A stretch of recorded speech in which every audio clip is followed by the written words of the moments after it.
Está cheio de conceitos.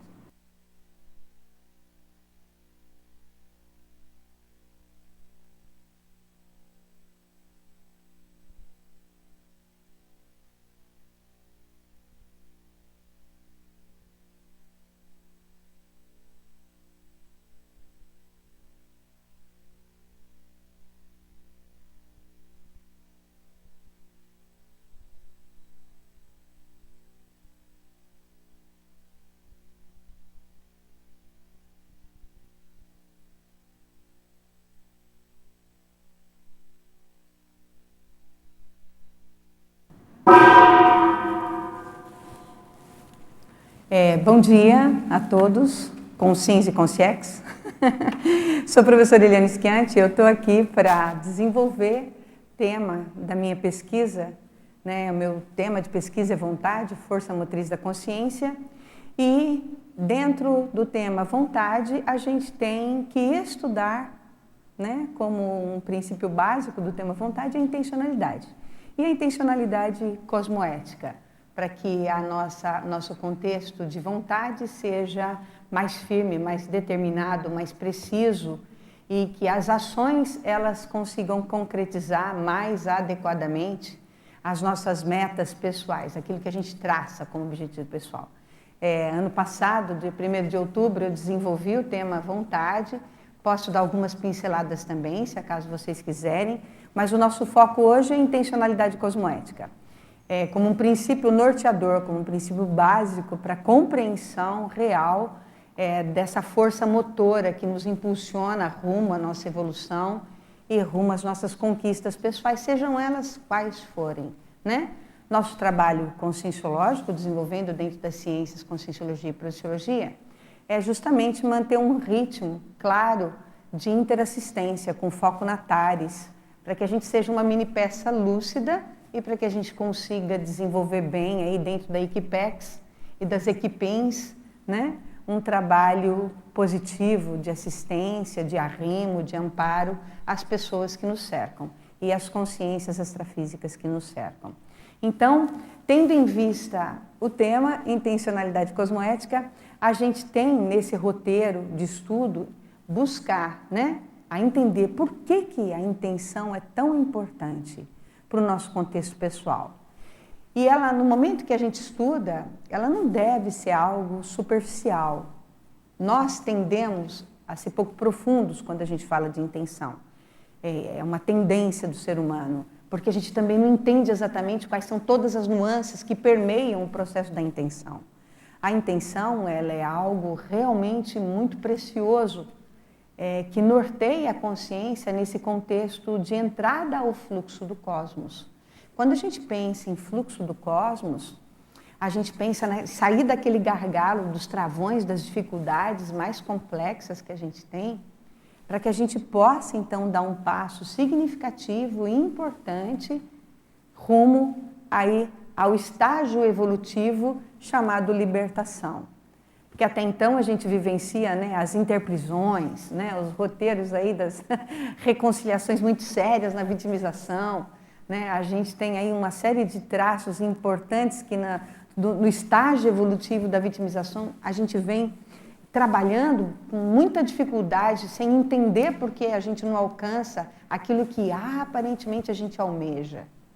E muitas vezes a gente não observa ainda que no nosso histórico pessoal, o que não está muito claro é essa questão da intencionalidade, né? Então, a intenção ela é um foco fundamental para ser estudado, para ser trabalhado de maneira técnica, de maneira profunda, analisando com criticidade. Aqui, durante esse decorrer, eu gostaria que vocês participassem, se acaso tiverem alguma inspiração, vocês podem ficar à vontade a qualquer momento para perguntar, tá? Pode ser, professora Janete. Pode dar aí a sua participação. Interessante que, logo que você começou a falar sobre intencionalidade, eu até anotei aqui uma frase que você falou, nuances que permeiam o contexto da intencionalidade, que é muito importante isso. E aí eu estou assim, me dando conta de o quanto é importante pensar em intencionalidade, porque eu estou falando mais por mim, pelas minhas experiências pessoais, que eu acho que eu barateio esse conceito, porque a gente parte do princípio de que tudo que eu faço é certo. É uma tendência. É uma tendência, assim, mas eu não penso mal de ninguém, eu procuro fazer sempre o melhor. Então, aqui, agora, eu estou só fazendo uma reflexão com você, já nesse início de conceito dessa ideia, entende? Dessa acepção assim, mais contextualizada do meu dia a dia, o quanto é necessário a gente pensar e refletir sobre a intencionalidade. Isso, professora Janete. Uma das coisas que eu noto, tendo como foco de pesquisa, é que há uma dificuldade muito grande em entender a forma holopensênica que a gente tem, o campo que a gente gera no nosso entorno diante da nossa história de vida, ou da nossa holo-história, melhor dizendo assim, né? Da nossa holo-história. Então, há uma tendência, partindo do princípio em que a gente tem ali um contexto de eu estou fazendo assistência, eu estou fazendo o meu melhor, eu já estou no meio do processo todo, né, da conscienciologia, por exemplo, eu vivo o paradigma. Nós não nos damos conta da sinceridade, da lealdade que a gente tem que ter com a gente mesma quando a gente pensa em intenção. E o detalhismo disso aí, eu tô assim, por isso que eu quis falar, porque assim, no momento, assim, mas eu me sinto relaxada, entende? Relaxada no sentido de que, pronto, relaxei, não preciso mais pensar em intencionalidade, que por si só já... E não é assim que ocorre. Porque uma das coisas que a gente observa, professora Janete, é uma coisa bastante interessante, que o foco... saber da nossa intenção, estudar nosso campo energético, estudar nosso campo de pensamentos e sentimentos e as nossas ações comportamentais, ela vai ajudar a gente não só a entrar nesse fluxo do cosmos, entrar num patamar evolutivo da condição aí de sairmos da interprisão, da vitimização, passando para a recomposição e chegando no estágio da libertação, com mais precisão, sem tantas delongas, sem tantas demoras. E uma das coisas que eu vi muito o professor Valdo comentando diante desses assuntos é que quanto mais nós nos empenhamos no estudo profundo da intenção, não é que fica mais fácil, pode ser que nessa vida a pessoa ainda ela está no estágio evolutivo da recomposição. Ela ainda ali está fazendo uma série de experimentos, buscando mudar os paradigmas pessoais, buscando se entender enquanto consciência, já sem tantos travões quanto na fase de vitimização, mas ainda assim é necessário que ela aprofunde e que ela entenda, que ela qualifique esse pensamento, essas metas, esses objetivos que ela tem. Que é assim que ela vai conseguir, às vezes, diminuir ali o tempo naquele período, naquele estágio evolutivo na qual ela se encontra. Isso não é fácil, porque a gente pensa que a gente sabe, e a gente, assim, de intencionalidade, ela sabe, nós sabemos, mas nós aprofundamos pouco. E a gente, assim, entra num contexto até certo ponto de zona de conforto, né? Porque a gente sabe que a gente está em meio à interassistência, a gente dá aula, a gente escreve um verbete e outro, faz as coisas, mas para aprofundar essa questão, e eu considero ainda que para entender como o professor Valdo interagia com a intenção, quando a gente começa a realmente ter esse nível de profundidade, acontece a condição das inspirações para as neoverpons diante das ideias que a gente tem de pesquisa pessoal.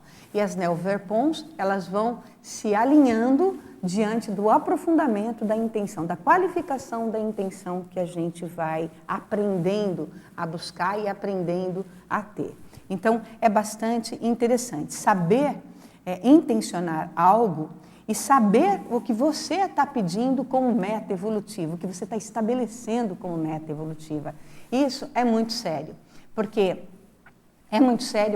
nós gostamos de pensar, gostamos de estudar, mas muitas vezes o nosso interesse diante da condição, as nossas ações comportamentais, elas não levam à realidade, a realidade do que a gente está querendo com aquela intenção. Por exemplo, no desenvolvimento mental somático, só para ficar bem claro isso que eu estou colocando. Às vezes a pessoa intenciona trabalhar com determinado tema, mas porque ela quer apresentar aquele tema e ela quer mostrar que ela sabe. E às vezes a intenção, olha só, ela quer mostrar o que ela sabe. Ela não está querendo assistir ainda. Ela está querendo só mostrar que ela sabe. A intenção que está por trás, olha só, ela ainda não é leal e real. Por isso que o professor Valdo eu acho o máximo quando ele fala assim, a energia denuncia a pessoa. A energia, ela conta essa realidade do que permeia o nosso campo energético pessoal. Então, o que permeia esse campo energético pessoal é a questão mais séria que tem. E assim, seguir, entender essa lealdade com os pensamentos da realidade daquilo que se estabelece como meta. Porque às vezes você coloca a condição da meta, mas o que tem por trás tem um significado diferente daquilo que você está estabelecendo. Então, quando nós entendemos melhor essa condição da nossa autopesquisa, que a gente aprofunda a nossa intraconsciencialidade e entende as nuances do que está permeando as escolhas para a tomada de decisões cosmoéticas, aí sim a gente pode limpar o processo das energias que emanam dos pensamentos e sentimentos e reverberam uma energia mais apropriada para a conquista de metas pessoais, para materialização, para concretização. Fica clara a ideia? Então, olha só, a intenção é que manda na concretização das conquistas. Olha só, vamos pensar. Nosso pensamento, ele é uma força criadora. Você penseniza, nós pensenizamos o tempo inteiro. Nós temos os pensamentos claros diante das coisas que a gente quer, ou pelo menos supõe-se que sim, né? Mas a intenção, ela vai demandar todo um sistema de informações da nossa história pessoal. E esse contexto que fica permeando a nossa energosfera, ela que vai ditar a concretização, a materialização ou a chegada dessa meta que a gente está almejando. Porque muitas vezes a pessoa traça a meta e ela não conquista, ela fica patinando. Ela não entende quais são os travões, ela não compreende quais são as condições que estão por trás dela não ter alcançado aquilo que ela queria alcançar. Você diz, não, mas eu botei tanta energia, eu fiz tanto esforço, eu botei o meu melhor. Só que ela não entendeu que a energia da pensenidade intencional é que muitas vezes impossibilitou, porque não estava clara nem para ela mesma, a condição da conquista da meta. Então isso é muito sério. E assim, quando nós conseguimos estabelecer uma meta e chegar a alcançar essa meta e realmente conquistar, materializar, né? Ter ali, assim, cheguei, conquistei, né? Fiz, concretizei o que eu tinha como objetivo. Se for fazer um estudo anterior de quais foram as ações, de quais foram os procedimentos todos, ela vai ver que os pensamentos e essa intenção estava mais límpida. Então, muitas vezes nós vemos muitas pessoas ainda, quando elas estão na fase de vitimização, a gente dá aula aí pelo Brasil inteiro, a gente passa em vários centros educacionais, a gente encontra alunos de diversas condições e contextos evolutivos. E muitas vezes as pessoas, elas são sinceras em dizer, olha, eu quero alcançar isso, eu quero fazer isso, eu quero fazer aquilo. Mas a própria ação comportamental, a conduta, a linguagem corporal, a expressão que ela passa, você vê que já denuncia que ela não tem muito claro ainda aquilo que ela está realmente traçando como meta, principalmente no que tange a questão interassistencial. Eliana, então assim, eu posso dizer que estabelecer metas norteia o nível da minha intencionalidade? Olha, dentro do campo da energia, tá? Energossomática, pensênica, dentro da fórmula pensênica de cada um de nós, a sua história, o jeito que você vive, tudo que você faz, ela está permeada pelas suas intenções.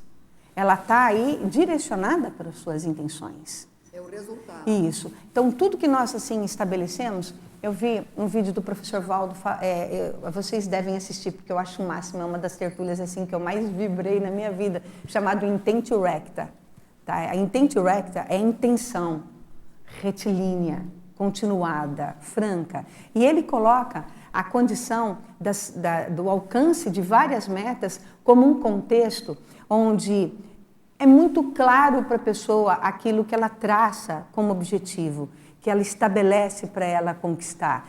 E quando não tem muita clareza, ela não alcança, ela tropeça. Eu vi isso nos meus estudos pessoais. Em vários momentos, para você poder concretizar um livro, um verbete, um artigo, para você fazer assistência, entrar em sala de aula, fazer TENEPs, colocar as metas que a Conscienciologia nos propõe como técnicas evolutivas, é necessário ter clareza daquilo que se quer. Quando a gente não tem muito claro aquilo que se quer, ou quando assim a gente não teve um entendimento real do para que serve aquilo, ou para que eu estou nessa condição, ou por que eu estou escolhendo isso. É como se ela tivesse várias interrupções, ela oscila no processo.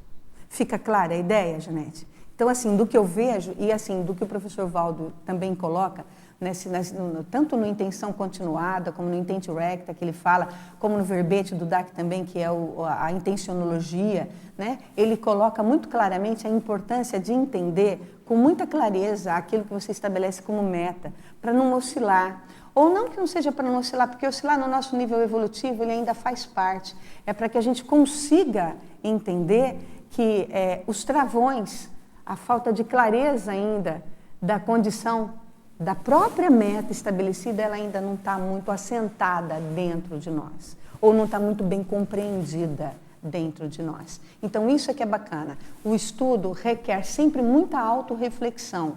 Quanto mais a gente reflete a respeito dos nossos próprios pensamentos, quanto mais a gente reflete diante das nossas ações, dos nossos comportamentos, da nossa busca, né, dos nossos objetivos pessoais, mais fácil vai ficando para a gente esmiuçar as nossas tendências pessoais. Bom dia. Então, assim, o que é bacana é a gente entender que isso faz parte de quem quer fazer autopesquisa. Só consegue realmente aprofundar a autopesquisa quem dá atenção com foco às próprias intenções. Porque senão a gente tropeça muito. A gente demora muito para poder concretizar metas que a gente estabelece para a gente mesmo, tá? Então, por exemplo, muitas pessoas intencionam a prosperidade. Dentro da Conscienciologia, o que é intencionar prosperidade? Né? Prosperar dentro da Conscienciologia não fala de condições materiais. Pode pensar também em condições materiais, por que não, né? Assim, prosperar profissionalmente, prosperar, né, na condição financeira, prosperar na vida afetiva, na vida familiar, melhorar o contexto do grupo kármico. Tudo é uma condição de você estabelecer metas e que sua intenção seja límpida, seja refinada. Com a intenção límpida e refinada, e a gente saber realmente que aquilo é um valor real, um princípio real, aí sim, não é que nós não tenhamos processos de obstáculos, tá? Os obstáculos ele ainda faz parte para poder denunciar. Olha, o caminho não é bem por aí. Olha, presta atenção, se você puder observar o que está acontecendo, está vendo que você tropeçou? Presta atenção, talvez não esteja muito límpida. Pensa melhor no que você quer, organiza melhor suas ideias, planeja com mais calma, entenda com mais calma. Quando nós pensionizamos dessa maneira, organizadamente, aí sim vai facilitar a materialização, a conquista da meta. Fica clara a ideia? Pois não, Patrícia? Oi, Eli. Você estava falando aí daqueles verbetes, né? O intente, o recta e o outro que é a intenção intencionalidade continuada. Intencionalidade continuada. Refinamento da intenção da professora Marguê Vasconcelos. Ah, é dela ali. E aí eu fiquei pensando aqui, né, que realmente a gente está num nível evolutivo que você ainda tem esses fluxos, contrafluxos, o vai e vem. Que tem a ver com os nossos trafares, né, as tendências pessoais, que aí tira um pouco do valor evolutivo. Então, você acha que essa fixação positiva, com mega foco no valor evolutivo, isso é suficiente para a gente overcome, como é que é? Exercitar a intenção? Não, assim, para superar os obstáculos, exatamente. Você passa por cima dos seus trafares, se você tiver essa intenção. Como é que faz para a gente... Tá, Patrícia, eu entendi. Se eu não entendi bem o que você me perguntou, a gente volta a responder, tá? O que eu percebo é o seguinte, dentro desse contexto, quando a gente estabelece metas, e as metas são claras, as intenções elas são qualificadas e altruístas, tende a ficar mais fácil a superação dos travões. entendeu? Porque assim, ó, a gente tem o travão, os obstáculos eles estão aí, e ainda bem que eles existem, porque é assim que a gente funciona na nossa competência cognitiva, é assim que a gente desenvolve competências cognitivas, tá? Eu acho o máximo. No roteiro da evolução, a gente precisa da inteligência evolutiva para não perder tempo com o travão. Observar o travão, identificar o travão, saber qual é o seu megafoco, estar clara a sua intenção na superação desse travão, e aí sim, exercitar com paciência, com calma e determinação a superação desse travão. Porque assim, no nosso patamar evolutivo, no nosso nível evolutivo, não tem como não ter situações complexas para a gente superar. Então, a gente tem uma série de situações que são muito complexas, e ainda bem que tem, porque senão a gente já era serenão, né? Ou pelo menos despertos. Né? E não é assim, a gente não está nesse patamar ainda. Então, assim, a gente está nesse exercício. E é o exercício, é tomar gosto pelo exercício das autossuperações. Isso facilita. É quando, assim, os professores veteranos, né, a professora Mário Oliveira, a professora Malu Balona, a professora Marina Tomás, o pessoal que é da primeira geração, junto, a professora Janete Muscop, o que eles dizem, na verdade, desdramatiza. Tem um travão, acontece o processo, assim, bom, peraí, deixa eu qualificar minha intenção, deixa eu ver a realidade dos fatos. No material que eu coloquei lá em cima, não sei se vocês pegaram, é um roteiro, eu coloco alguns questionamentos que a gente pode estar trabalhando para qualificar o rumo dessas metas pessoais. Isso facilita, ó, isso me ajuda, tá? Eu coloquei coisas que são, assim, dentro do meu arcabouço de experiências, de experimentos, tá? Então, assim, claro que para você, muitas vezes, pode ter outros contextos que vão facilitar o teu roteiro de autopesquisa relativos à sua intenção, diante da sua história, da sua holobiografia, daquilo que você estabelece como metas. Mas isso aqui tem me ajudado a observar como, de que jeito, o que eu quero, para que eu quero. Quando eu quero, eu penso só em mim? Eu penso coletivamente?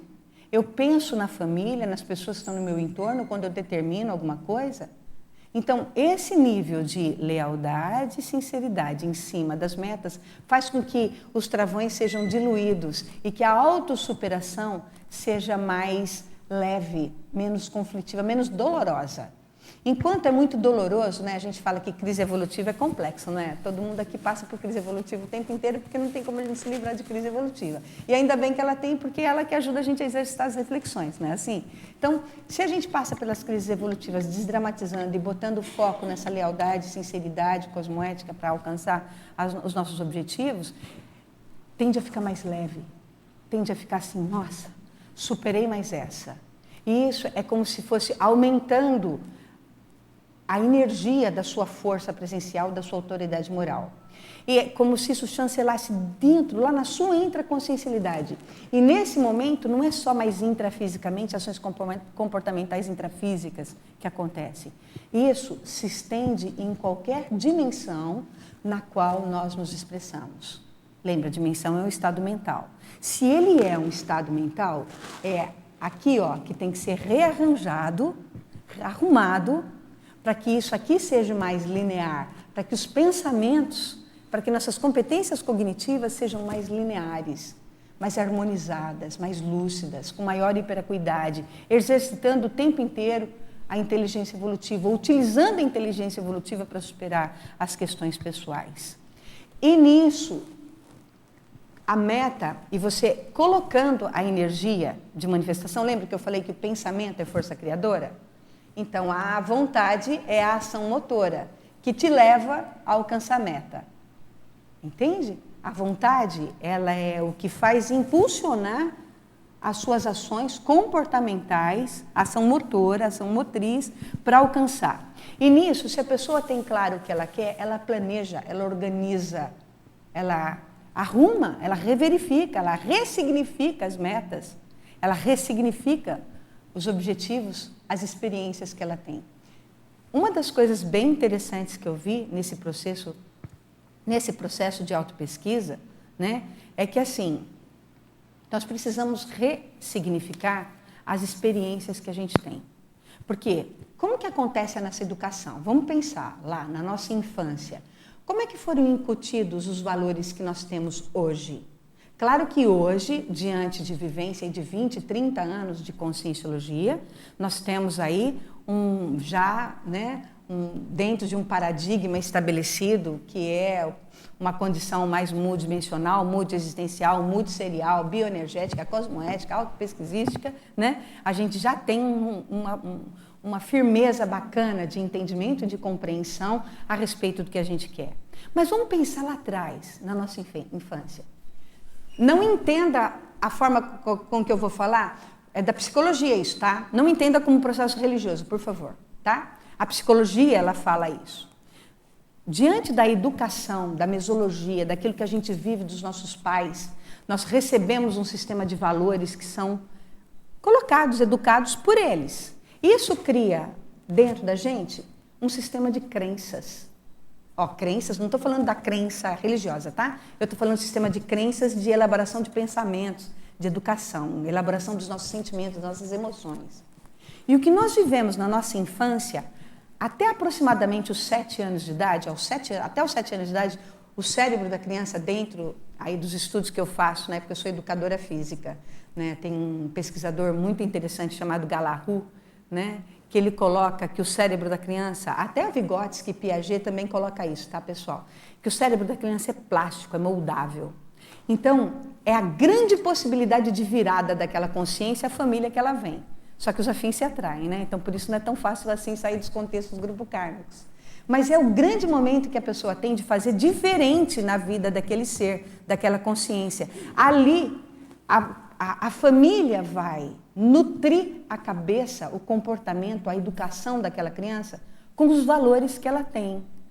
Então, o cérebro da criança, ele é plástico, ele é moldável, ele absorve. É um computador com um HD. Pensa, quantos teras hoje tem um HD? 1 tera é pouco perto do que tem hoje, né, amor? Acho que tem aí um HD de 2 teras. Vamos pensar que tem um HD de 2 teras. É memória pra caramba, né? Precisa arquivar muitos dados. 100 bilhões de neurônios funcionando na matéria física. Eu não estou nem falando do processo extrafísico, no paracérebro. Na matéria física são praticamente 100 bilhões de neurônios ávidos por informações. Os 5 sentidos, o tempo inteiro dessa criança, ele está o tempo inteiro em busca de captação de informações. A criança tem sede de saber.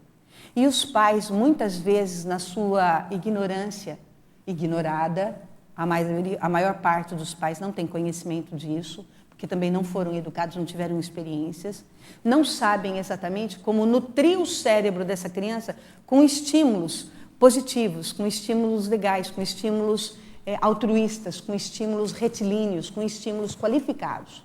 E o que acontece? Eles colocam a vivência deles, o comportamento deles, o que eles comem, o que eles falam, como eles se emocionam, os filmes que eles assistem. É a cultura, a mesologia, a educação que a criança recebe ali, que nós recebemos ali. E isso gera, né, os 5 sentidos, ele vai captando informação o tempo inteiro e vai recheando o cérebro com essas informações.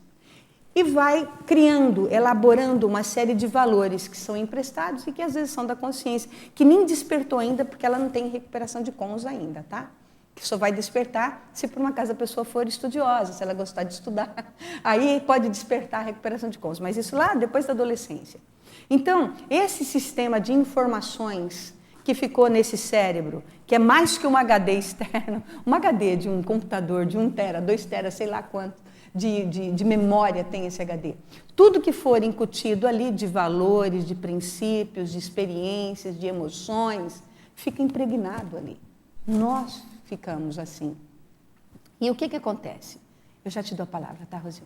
Então, assim, o que acontece? Nesse sistema de crenças, nós elaboramos e nós nos construímos. Isso vai aparecer muito na adolescência, o conflito entre a essência daquela consciência e os valores vividos na família dela, os valores que ela teve na educação dela.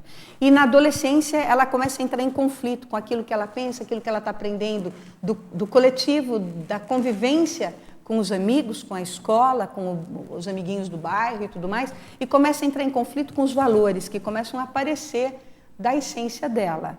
E aí por isso que a gente tem, às vezes, muitos conflitos e muitos adolescentes conflitivos, né? Então, a gente tem até uma pesquisadora da psicologia chamada Melanie Klein, que fala sobre a síndrome da adolescência normal. Né? O adolescente ele passa por esses conflitos normalmente, faz parte disso, onde ele está se encontrando como um ser adulto, a maturidade começa a despertar, só que ele tem uma série de informações que foram incutidas na cabeça dele, coisas que ele entende, que ele quer modificar, mas a família gerou aquele tipo de comportamento e ação social que ele tem naquele momento evolutivo dele. Fica claro, o sistema de crenças é nesse contexto que eu coloco, tá? E isso é da psicologia, tá? O que acontece? Nós, quando adultos, quando a gente conhece o paradigma conscienciológico, o paradigma mais libertário, mais autônomo, o que nós precisamos fazer dentro do nosso contexto de autopesquisa? Aí eu vou falar o que eu faço comigo, tá, pessoal? É óbvio que eu acho que isso dá certo, porque são técnicas que eu vejo que muitas vezes o professor Valdo ele também vai colocando, e ele também nos ensinou a fazer esse trajeto nos verbetes que ele apresentou, nos trabalhos que ele fez. Tá? E eu acho isso de um valor muito interessante. Nós temos que ressignificar esse sistema de crenças. Essa ressignificação é onde vai levar recim, onde vai levar um aprofundamento e a gente vai conseguir mudar esse sistema de valores, a gente vai conseguir se entender enquanto consciência. E se tivermos a intenção clara de buscar recins concretas, recins que realmente favoreçam não só a nós mesmos, mas quem está no nosso entorno, vai facilitar experiências. E eu acho assim bacana também como quando a pessoa está bem intencionada, como os laboratórios aparecem na frente dela. Os laboratórios de vida, as coisas acontecem. Quando ela quer fazer uma reconciliação muito séria, parece que os amparadores, no roteiro que a gente tem, observa isso com vocês. Vocês vão ver que os amparadores colocam o caso na frente. Ela te dá a oportunidade de fazer a reconciliação. Entende? Eu acho isso muito, muito, muito interessante e muito inteligente no contexto do fluxo do cosmos e no contexto da inteligência evolutiva e no contexto do processo conscienciológico. Se a gente está atento, a gente observa, a pessoa aparece, acontece a experiência. Se nós estamos lúcidos, a gente aproveita a oportunidade. Se nós não estamos lúcidos, a oportunidade passa e a gente não aproveita a reconciliação. Então, quando a gente vai aprendendo a ressignificar esse sistema de crenças, esse sistema de valores, de informações estabelecidos por valores que não são bem os nossos, o da essência da consciência, aquele que a gente traz do paracérebro, sabe, aquele que vem da nossa aula história, né? A gente precisa observar isso, fazer esse autoestudo e fazer a ressignificação dessas experiências. Fica clara essa ideia? E é através dessa ressignificação que a gente vai estabelecendo uma reciclagem intraconsciencial com qualificação da intenção e vai melhorando o campo energético pessoal, ganhando força e autoridade moral, superando com mais facilidade os travões pessoais que nós temos. Fica clara a ideia? Bacana. Rosilma, você quer falar, por favor? Pensando, Eliana, na outra apresentação, sobre a vontade. E aí eu estou pensando assim, você pode me corrigir. Então, se eu não tenho claro essa intenção em relação a qualquer questão, eu não teria a vontade definida em relação a essas questões? Rosilma, não é bem assim. O que acontece? Quando a gente não tem claro a intenção, e assim, a meta, você estabelece uma meta, mas a intenção ela está secundária, tá? A intenção ela não está muito clara. A energia ela denuncia, né? Por isso que o Valdo assim, muitas vezes ele olhava para a gente, né? Ele falava que a energia é o cartão de visita da gente. Porque está aí a nossa olha história, a nossa realidade intraconsciencial, sabe?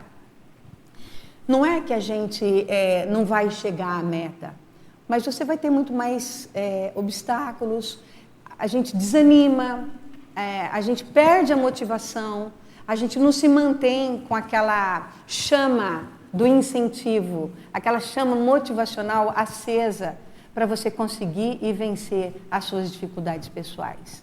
Entende? Então, assim, o que eu vejo por mim assim, o Rodolfo sabe bem disso, eu sou uma otimista por natureza. E assim, às vezes o pessoal fala, né? Eu já escutei várias vezes, claro que tem sentido, claro que depois eu também fui pesquisar, que eu olho muitas coisas com óculos cor-de-rosa, meio polianismo, sabe? Mas assim, hoje eu entendi como dosificar o polianismo, tá? Com a intenção clara e otimizada para não ser ingênua.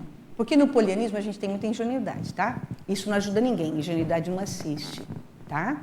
Então, assim, quando você entende que esse é um travão e que isso não está te ajudando a melhorar a assistência que você quer fazer, o ideal é fazer uma retrospectiva, analisar a qualidade da intenção para manter a chama do incentivo acesa, sabe? A condição da motivação íntima. Vou falar para você, no contexto, no meu pessoal, eu sinto que eu sou otimista com as coisas, eu olho as coisas sempre pelo melhor lado. E eu não, assim, eu acho que isso é positivo, sim. Olhar sempre pelo melhor lado, mas espera aí. Você olhou, está tudo em ordem ali, mas espera aí. O que acontece quando você tem um olhar mais autocrítico e mais heterocrítico? Você começa a pontuar e diagnosticar a falha naquilo que você está vendo, para você também não ser ingênuo e conseguir assistir a situação. Lembra, médico nenhum faz uma cirurgia se ele tem medo de passar o bisturi na pessoa, não é? Então, você não pode ter medo de passar o bisturi na pessoa, fazer o diagnóstico do que ela tem de problema, senão você não cura. Entende? Para fazer assistência é necessário você olhar o que tem de bom, verificar o que tem de melhor na situação, ser altruísta com isso, entender que essa sua intenção ela está qualificada no processo e buscar também fazer o diagnóstico correto da realidade. A realidade, ó, pé no chão, entende? Observando a realidade, mas com a cabeça altruísta, com o mental soma no cosmos. Entende a ideia? Fica claro para você? Que assim, nós nos desmotivamos quando a intenção não está clara. Se a intenção não está clara, a gente tropeça. Já viu como a gente faz? Muitas vezes, ai, eu já vi esse filme. Caramba, eu errei na mesma coisa. E repete, nossa, caramba, parece uma novela. De novo, o mesmo assunto. Tem um momento, Rosima, que eu considero que a gente consegue superar isso. Que isso não acontece mais. Você não fica mais vendo a mesma coisa. Porque no patamar evolutivo que nós nos encontramos, nós temos falha, tá? Mas essas falhas, elas vão sendo mais diluídas. Elas vão sendo menos... Elas demoram menos para a autossuperação acontecer. Até nós chegarmos na desperticidade, a gente tem muita coisa para poder rearranjar dentro da gente para que os conflitos não nos causem danos. Entende? O conflito não pode causar dano, ele tem que ser um elemento de reflexão. E esse elemento de reflexão, a gente precisa usar a nossa sabedoria, nosso conhecimento, nossas competências cognitivas ou os atributos mentais somáticos, para a gente fazer todo um rearranjamento, um realinhamento das questões. Então, assim, para sempre, pensa, reflete. A técnica da reflexão de 5 horas eu acho o máximo. Eu não vou dizer que eu sou uma praticante assídua da reflexão de 5 horas, mas ela ajuda enormemente. Parar, pensar, refletir. O que eu estou fazendo aqui? O que eu quero? Aonde eu errei? Por que eu errei? E não se permitir errar na mesma coisa. A reflexão de 5 horas, ela estabelece um contexto de lealdade nos princípios reais que nós temos. Fica clara a ideia, pessoal? Fica claro, Rosilma? A gente só se desmotiva quando isso não está muito claro. Entende? A desmotivação, o desânimo, aquela coisa assim pesada, aquela condição assim difícil, que você vai carregando aquilo aplastadamente, tá? Quando a gente não tem muito claro aquilo que a gente quer. Quando a gente tem claro aquilo que a gente quer, planeja, organiza e muito esforço. Sem esforço, nós não conseguimos fazer as coisas. E temos que pensar, gente, dentro do processo evolutivo, eu estava assistindo uma palestra do Leandro Carnal. Vocês conhecem o Leandro Carnal, né? Todo mundo conhece. Eu acho ele o máximo. Eu gosto demais do educador. Assim, dentro do processo da educação, né, intrafísica, né, que ele tem assim umas reflexões muito bacanas. Ele fala que sorte é uma condição da pessoa preguiçosa. A sorte, ela só acontece com uma pessoa preguiçosa, em cima do esforço que ela não quer fazer para conquistar a meta dela. E é real. Para e pensa no contexto, como é sério isso. Assim, aconteceu, a pessoa estava inspirada, ela chegou ali, pô, que baita sorte que ela teve, né? Então, assim, às vezes, é justamente um esforço que a pessoa não quis fazer. E, assim, vendo os trabalhos do professor Valdo o tempo inteiro, ele nos inspirou com muitos exemplos dele, de vida. Nós vimos isso, assim, no DNA dele, o esforço constante para nutrir as nossas competências cognitivas de informação para a gente errar menos. Então, é o esforço na leitura, é o esforço no trabalho. Eu não estou falando que tem que ser sacrificado, porque eu não estou falando de esforço-sacrifício. Eu estou falando de esforço, aquela condição em que você precisa de ter determinação e, assim, uma certa coerência para poder realmente alcançar aquilo que você quer. Alcançar aquilo que você estabelece como princípio, como meta, para realmente, assim, pô, foi suado, cheguei, alcancei, estou conseguindo realmente chegar na condição estabelecida por mim. Quando isso acontece, dá uma sensação muito bacana, tá? Dá uma sensação de, assim, missão cumprida, dever cumprido. Todos nós já sentimos isso quando a gente consegue alcançar uma meta. E, assim, eu quero mais isso para a minha vida, né? A gente tem que saber, eu quero, assim, o que você quer, né? Eu acho que o prazer de fazer um trabalho bem feito, o prazer de você fazer um trabalho bem estudado, um trabalho bem aprofundado, e você saber que você está ajudando as pessoas, isso é prazeroso, isso dá uma sensação de pacificação íntima. Então, isso eu acho inteligente, eu considero muito inteligente. Isso é um valor. Então, aí a gente tem que ver quais são os nossos valores, tá bem? Marlene. Eliane, eu gosto muito de estudar esse tema. Eu acho que é de extrema importância. Inclusive, eu escrevi um artigo ano passado, que é Liberdade Cosmoética Pensênica, ou Pensênica Cosmoética. Porque eu sempre fiz isso, investigar o meu pensamento, e não é fácil, né? É complicadíssimo. Lá eu falo, antes de eu acessar a Conscienciologia, eu estudava uma linha de conhecimento que era Patchwork, da Eva Pierrakos, e tinha uma técnica de revisão diária, umas planilhas que eu fazia. Depois, quando eu cheguei na Conscienciologia, eu coloquei aquele conhecimento já com um embasamento extrafísico, né, com parapsiquismo. E, ainda assim, eu corro muito atrás de perscrutar os meus pensamentos, porque a ortopensenidade, no meu entendimento, na minha concepção, é o maior desafio nosso, enquanto intermissivista no intrafísico, enquanto na condição aí de pré-despertos. Eu queria saber se você tem alguma técnica, o que você faz para conseguir esse número 1, como penso, de que forma penso e quantas vezes penso determinados assuntos no dia a dia. Marlene, assim, o ideal é utilizar a técnica, tá? E fazer constantemente, nas ações e nas escolhas que a gente faz, o tempo inteiro, assim, ó, por exemplo, eu tinha marcado essa tertúlia matinal, eu disponibilizei o tema, né? Aí, para mim, isso, há 2 semanas atrás, eu disponibilizei o tema. Para mim, isso ia acontecer só em outubro, como eu fiz do ano passado, que eu já fiz a tertúlia sobre vontade, né? Força motriz da consciência. E aí, olha só, aí o pessoal, eles falam assim, Eliana, surgiu uma oportunidade, só que é dia 20 de maio, isso há 2 semanas atrás, né? Aí, o que eu fiz? Eu tinha tudo pronto. Entende? Claro que eu tive que dar uma realinhada em algumas coisas. O Rodolfo, meu duplista aqui, meu marido, ele fez uma revisão bacana para mim nessas 2 semanas. E assim, mas eu parei e pensei, eu estou preparada? Eu consigo fazer esse trabalho agora? O que eu quero se eu pegar esse desafio e em 2 semanas resolver isso, quando eu estava esperando eu fazer isso lá para outubro e novembro, o agendamento? Eu considero que em todos os acontecimentos, eu estou dando um exemplo agora, tá? Porque isso me pegou um pouco de sopetão, mas eu pensei, não, eu tenho pronto. Esse é um tema que eu estudo há muito tempo. Ele tem mais de 18 anos, o estudo da vontade. O trabalho sobre intencionalidade, né, que eu escrevi para o congresso, que a professora Ana Luísa estava lá, eu escrevi o artigo, e vamos ver se ele passa, né? Mas eu escrevi, e assim, eu já tenho ele pronto. Então, assim, falei, por que eu vou retroceder? Por que eu não vou aceitar o desafio? Qual é a minha intenção no momento de aceitar um desafio tão em cima da hora? Aí eu falei, não, Eliana, para e pensa. Se eu não aceitar, para mim, Marlene, seria uma condição assim, não vergonhosa, mas assim, não, eu tenho pronto, está tudo em ordem, eu aceito o desafio porque eu tenho competência para resolver. Sim. Aí entrou o meu otimismo, né? Que assim, eu considero que eu sou uma pessoa otimista e eu gosto de aproveitar as oportunidades. Aliás, eu gosto de desafios. né? Então, assim, dentro dos meus contextos e de experiências dentro da Conscienciologia, eu estou dentro da Conscienciologia desde 1989, né? Já quase 30 anos aí, quase, está chegando lá. Então, assim, ó, várias experiências que eu tive foi no desafio. E foi assim, não, muitas delas eu não tinha preparado, eu fui na cara e na coragem para ver o que dava, eu não tinha maturidade para fazer, mas eu fiz, experimentei, escaldou, melhorou meu DNA, Mas, melhorou Eliana, ali meu estofo energético, minha sustentabilidade.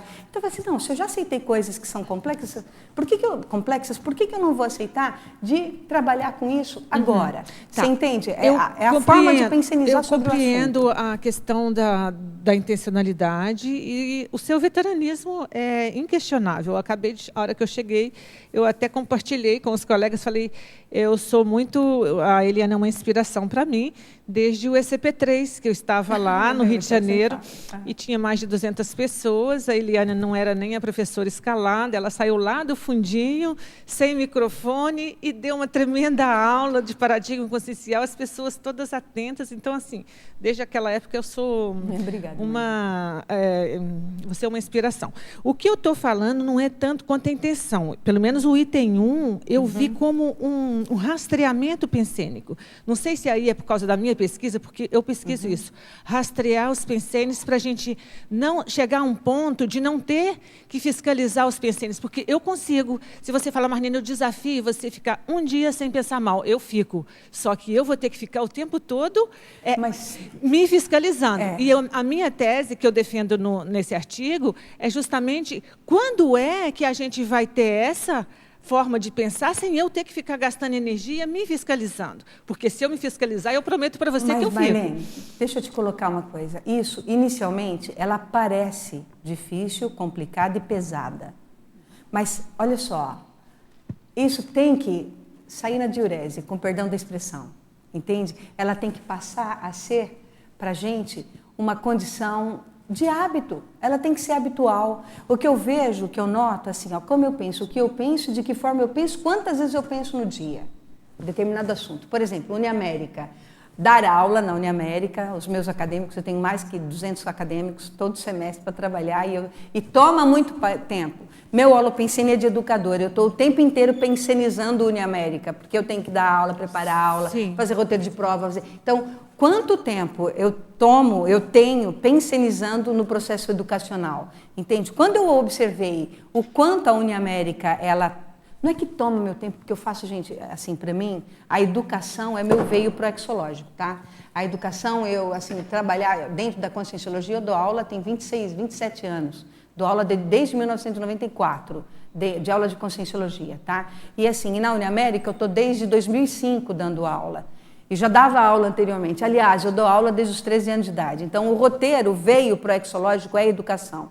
Então, no meu processo de maior tempo pensionizando em algo é a educação. Então, isso está na minha fórmula pensênica. Tá, mas dentro dessa forma, o que eu quero é um pouquinho mais além, porque quanto às nossas atividades e a nossa manifestação, né, que a gente tem nossa família, o nosso cachorrinho para levar para passear, o nosso trabalho, o nosso voluntariado, nós temos 1000 atividades, nosso tudo. Eu quero saber o seguinte, aquele momento que você não tem nenhuma atividade e que vem um látero pensene, ou tipo assim, uma crítica, você está vendo alguém passar no condomínio com o cachorrinho sem o saquinho, aí você tem que refrear, porque senão o pensamento vai na frente. Putz, eu moro no condomínio que as pessoas não levam, não tiram o cocôzinho do cachorrinho. Então, assim, antes de chegar a esse pensamento, como fazer? Mas Marlene, isso é muito difícil. Esse é o desafio. Porque eu também pensei nisso assim. É mais difícil, no patamar evolutivo, Marlene, no patamar evolutivo que a gente está, eu acho que isso não pode ser algo sofrível. Mas a gente precisa estar atento aos comportamentos mentais. Entende? A gente precisa ter lucidez quanto a isso. É uma questão de inteligência evolutiva. Eu não refreio o pensamento, eu pensionizo, eu deixo o pensamento acontecer. Mas se eu percebo que ele está com uma heterocrítica inadequada, corrompida, espúria, ou porque eu estou muito chateada, com raiva é difícil pensar bem, né? Quando você fica com raiva de qualquer coisa, é muito complicado dizer, peraí, deixa eu organizar meus pensamentos. É muito complexo. No nosso nível evolutivo é complexo. Mas eu considero, sim, que isso precisa se tornar um hábito. Você vai olhar com um olhar heterocrítico. Mas aquilo não pode carregar na energia para chegar a prejudicar a pessoa. Entende? Quando a gente carrega na energia, a gente faz uma heterocrítica sem lucidez. Imagina, um tenepsista de 5 anos de experiência, já ele tem um potencial de energia enorme, que ele não dá conta. A gente ainda, falta muito para a gente entender o quanto esse potencial energético, ele funciona. E se a gente não é vigiando os pensamentos, e nem se policiando, essas palavras eu acho que elas são muito fortes. Mas até a gente conquistar e adquirir uma ortopensenidade, eu acho que tem que passar pela vigília e pela fiscalização. É a minha tese. É um desafio constante. E eu considero que faz parte. Isso, até o aprendizado. Eu considero que faz parte. Só que, olha só, quando eu penso que, assim, eu gostaria que alguns amigos estivessem aqui, por que os meus amigos não vieram? Por exemplo, entendeu? Para e pensa, cada um tem, eu reflito, cada um tem as suas experiências, cada um tem seu momento. Eu não sei o que está acontecendo na vida das pessoas. Por que eu vou querer mal? De forma alguma. Está tudo certo. No momento que eles estiverem presentes, eu dou a condição daquilo, se houver espaço, eu dou a minha contribuição, se for necessário. Se eles pedirem algo, você entendeu? Então, assim, isso não é fácil, tá, Marlene? Eu não digo que eu faço isso 100% não, tá? Porque tem momentos que a gente se chateia. Faz parte do cotidiano, até ficar desperto, pelo menos. Né? Até a gente chegar lá, a gente respira, tranquilo. E assim, reconstrói. Eu procuro reconstruir no ato, Marlene. Entendeu? Passou. Caramba, por exemplo, o meu próprio cachorrinho, às vezes dá vontade de dar uns tapinhas no bumbum, que é teimoso pra caramba. Então, assim, não vou bater no cachorro, você entendeu? Eu estou falando das minhas ações. Então, você está falando da dosagem, né? Da dosificação. Ele é um animal, ele não raciocina. Então, peraí, quem tem que raciocinar sou eu. Por que eu não coloquei no lugar certo? Entende a ideia? Então, assim, eu olho para mim, não para o outro, nesse momento. Entendeu, Marlene? Diga. Okay. Não, é a dosificação, então, né? Pensar com heterocrítica, porque é impossível você ver uma coisa errada e não pensar que aquilo está errado.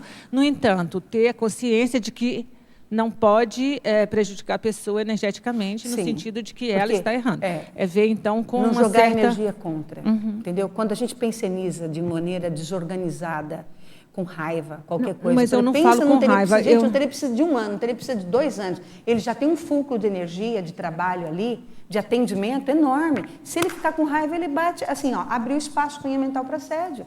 Aí, assim, aí vem uma condição a mais, que é um plus, que ele, na verdade, se ele tivesse sozinho, ele não faria. Mas na interferência, as consciências aproveitam e a pessoa acaba, ai, caramba, por que eu não pensei 5 minutos antes? Por que eu fiz isso? Eu podia ter medido as minhas palavras. Eliane, é muito legal. Eu estou me abrindo aqui com você, porque eu conheço muito você e sei do seu abertismo para a gente fazer um debate mais profundo. Legal, bacana, né? Senão eu não faria esse tipo de abordagem. Estou aqui monopolizando. Por favor. Mas por que eu falo da questão da vigília e da... Vigília é um nome meio assim, né?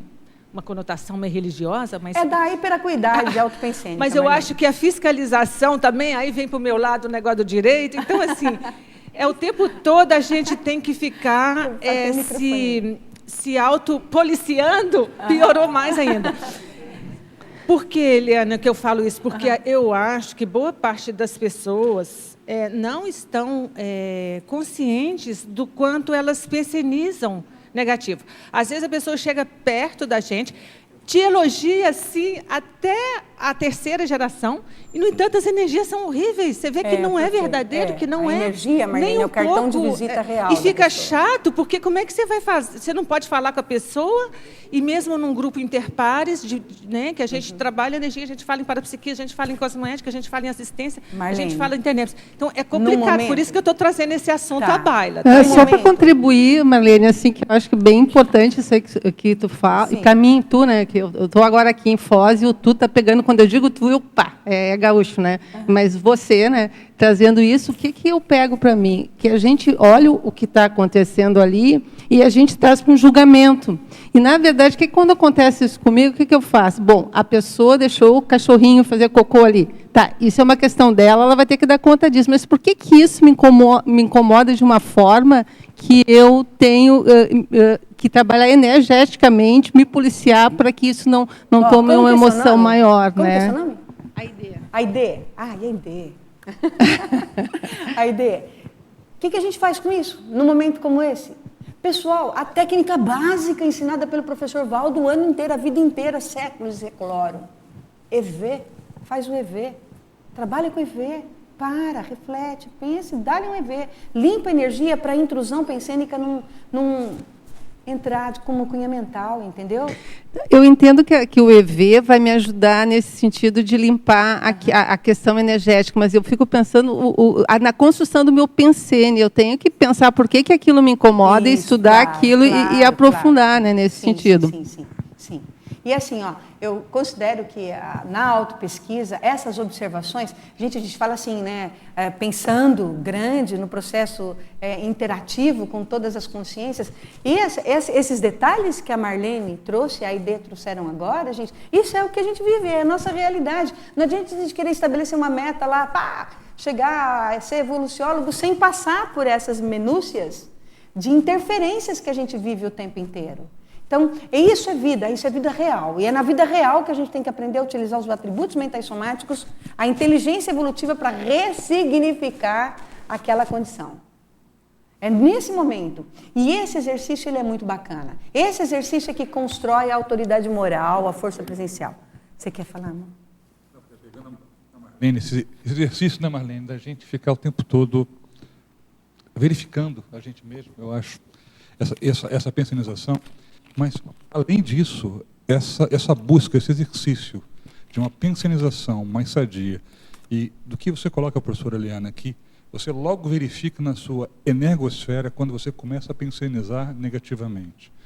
Além disso, a intenção é algo, como a professora Janete colocou, que não pode ser banalizado, é além da pensanização.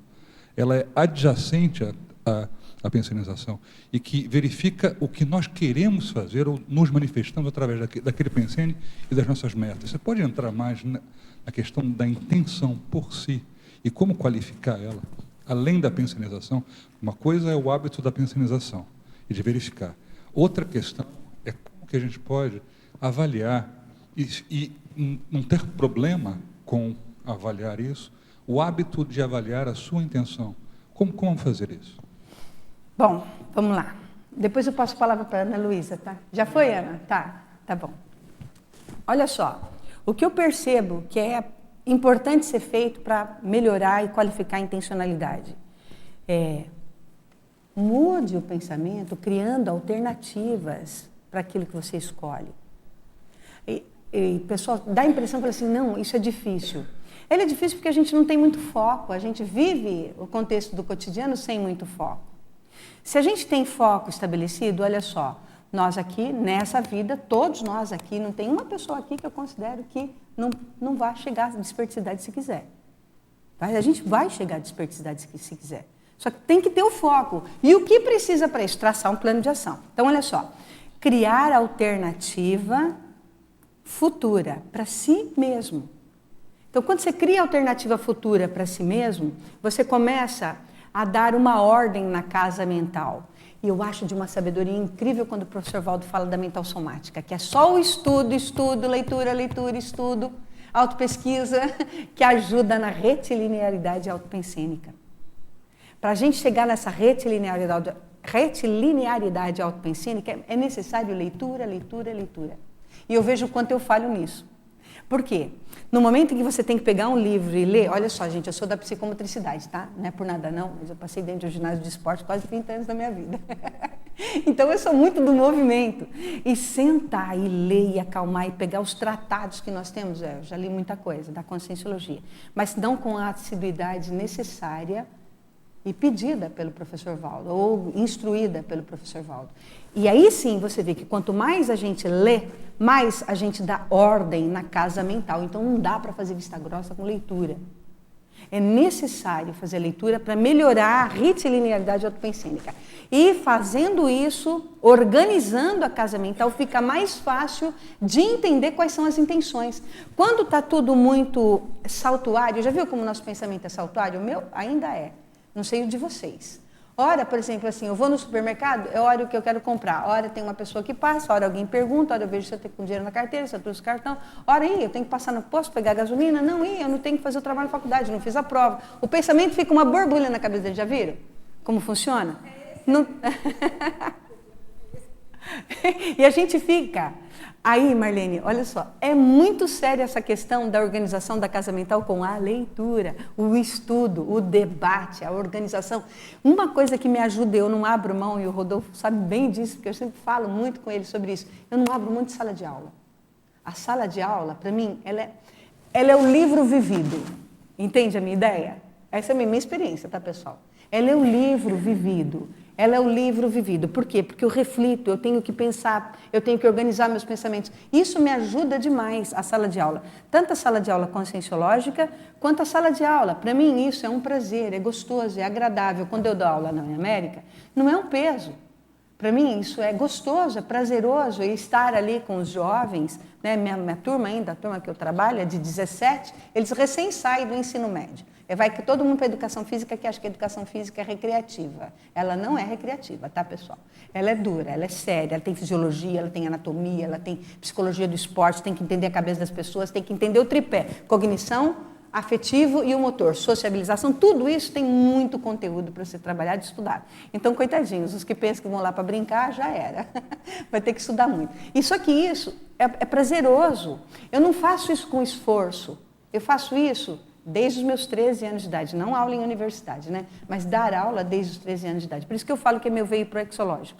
Então, chega um momento que, assim, você exercitando aquilo constantemente e fazendo a sua mente fluir organizadamente, fica mais fácil identificar os padrões intencionais. Os padrões intencionais, eles são variados, não é um único jeito que a gente organiza nossas intenções, tá, pessoal?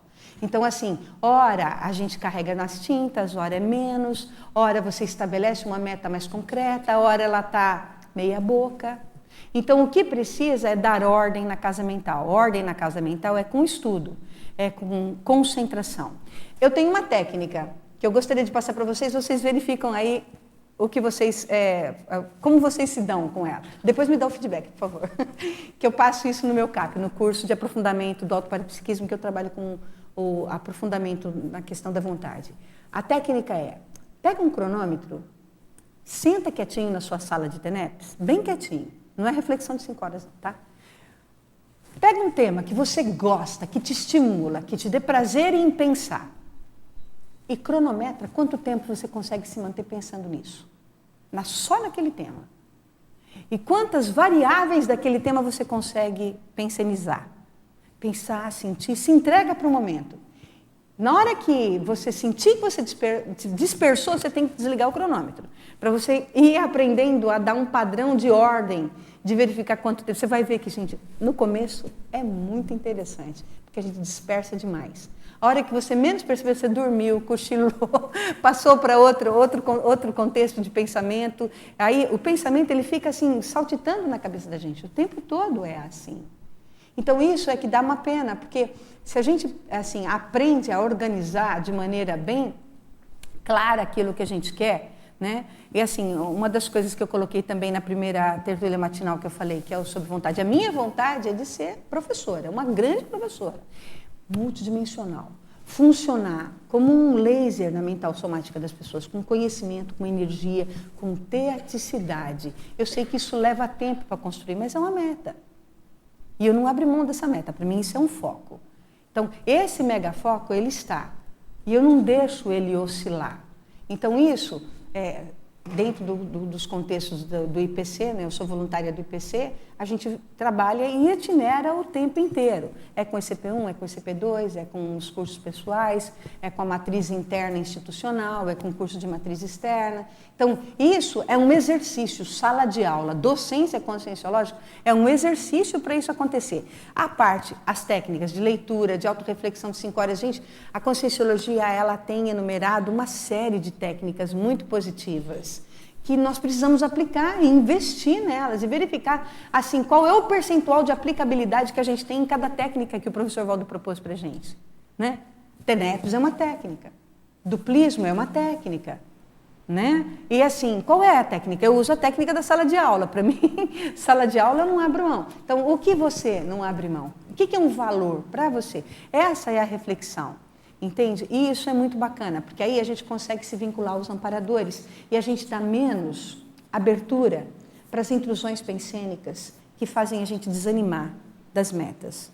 Quando a gente, assim, às vezes desanima, tal, a coisa não está muito clara, ela não está muito consolidada dentro da gente como um valor real, a nossa tendência é oscilar, desistir e muitas vezes ficar na mão dos guias cegos.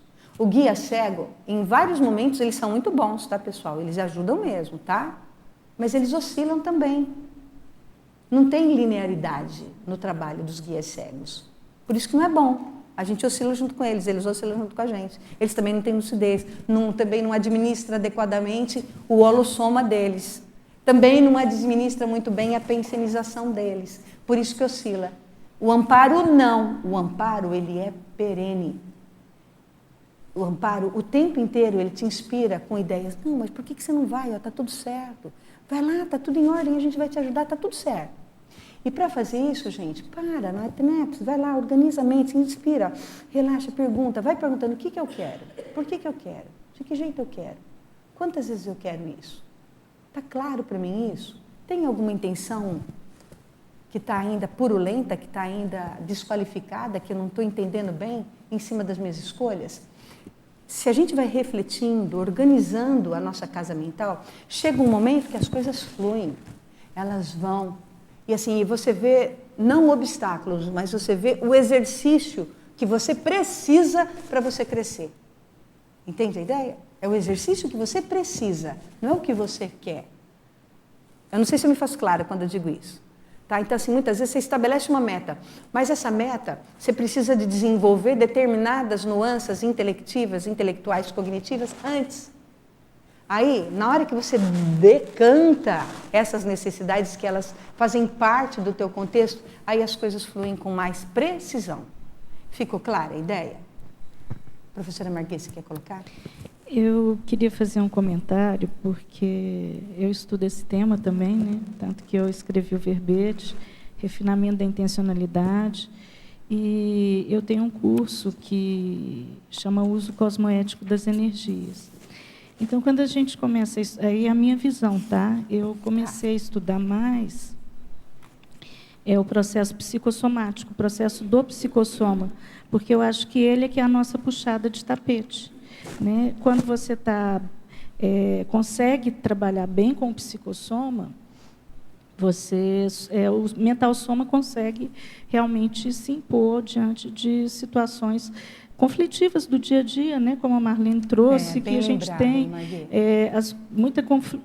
Isso é natural. No nosso nível, assim, sempre a gente vai ter algum nível de conflito ainda, né? Agora, o que eu vejo assim, que quando a gente começa a estudar cosmoética, o que pega é a questão do ego, do egoísmo, egocentrismo, é o processo egóico mesmo.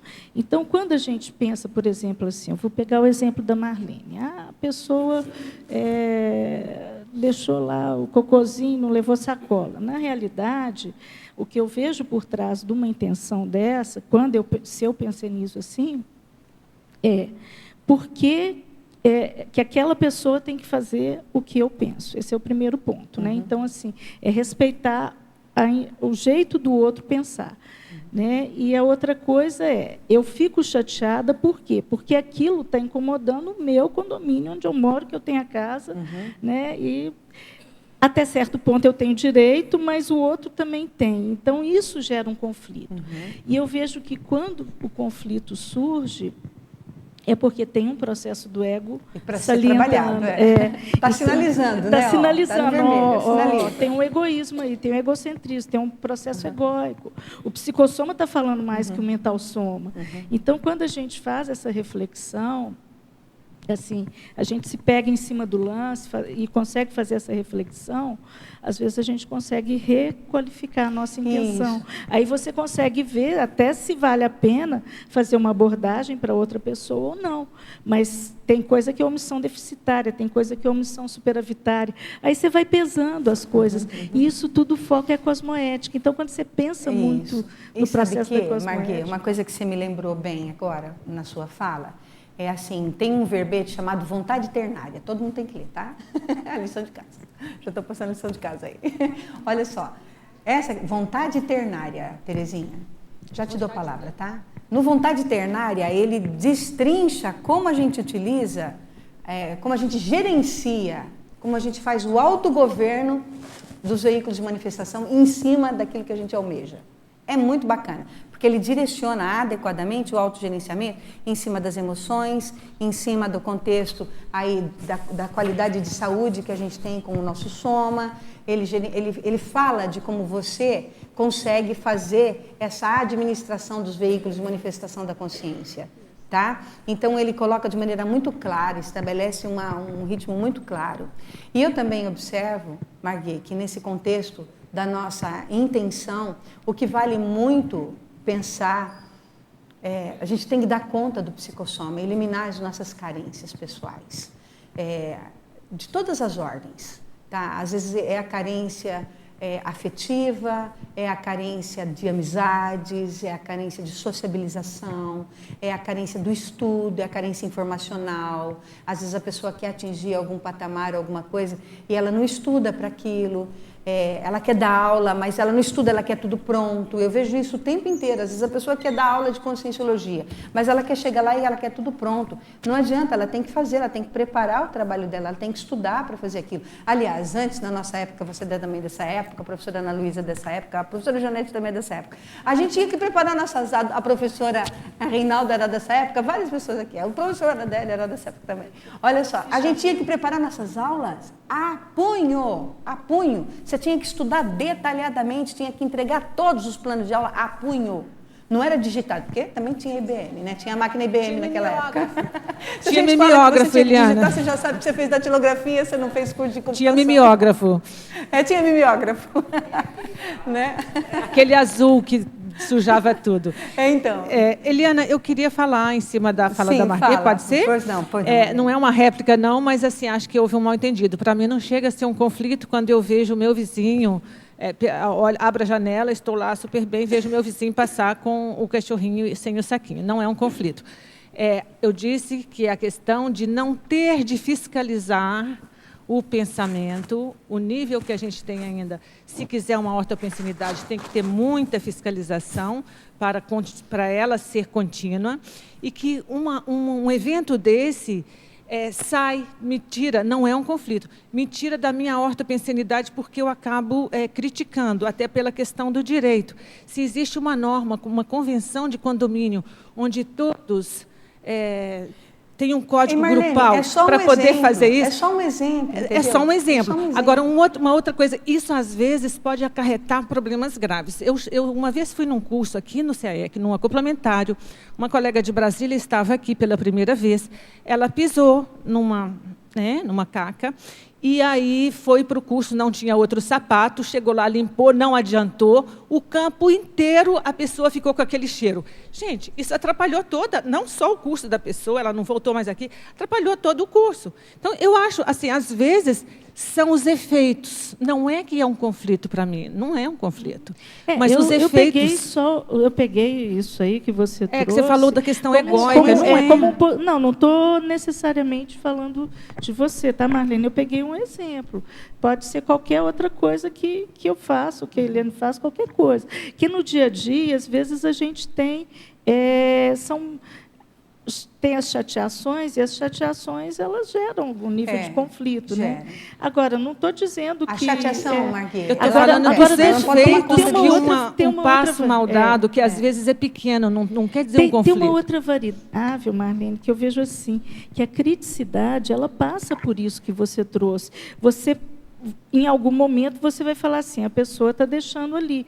Só que a questão do sobrepairamento, está deixando, você está vendo, isso aí é inevitável, Marlene, você está vendo o que está acontecendo. A pessoa está sorrindo. Então, isso não é pensar mal da pessoa, você está vendo um fato. A pessoa não saiu com a sacolinha e está ali com o cachorrinho, passou, isso é um fato.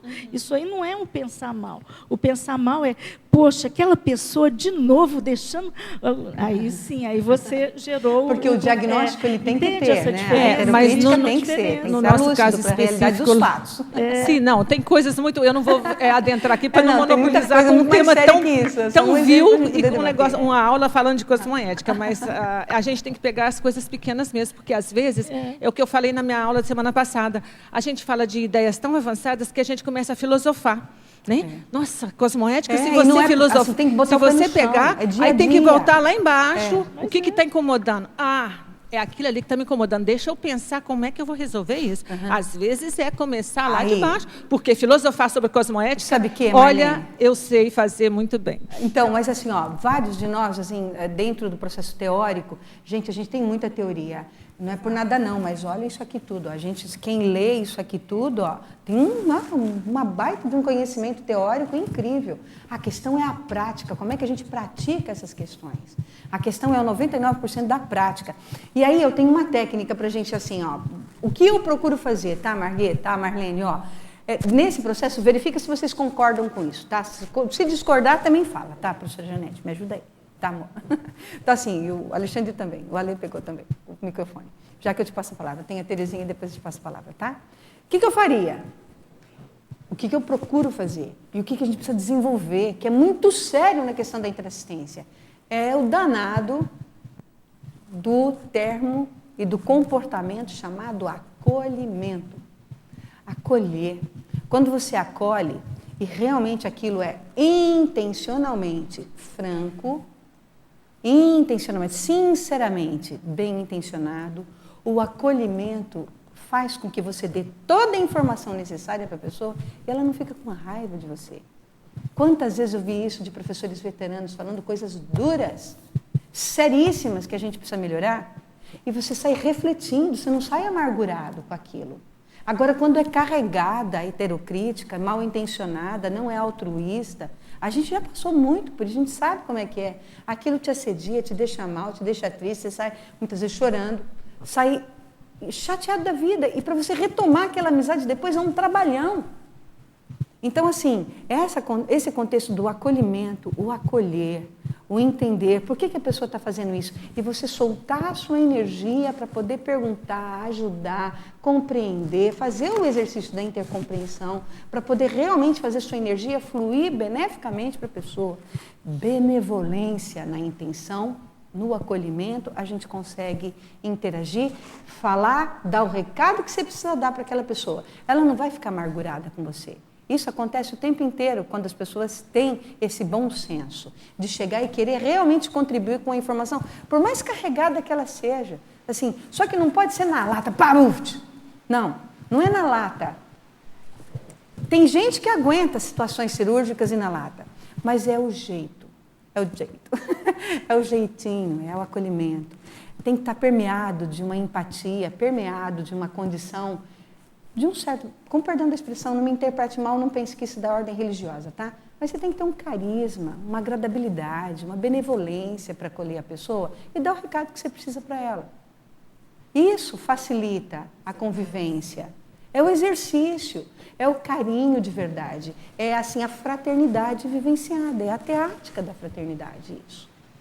Entende? Terezinha, você quer falar? Faz tempo. Não, desculpa. Então, só fazendo um apanhado, né? Eu também sempre tive dificuldade, assim, de quando via as pessoas soltando coisas no chão, não importa o que seja, né? Aquilo me incomodava muito.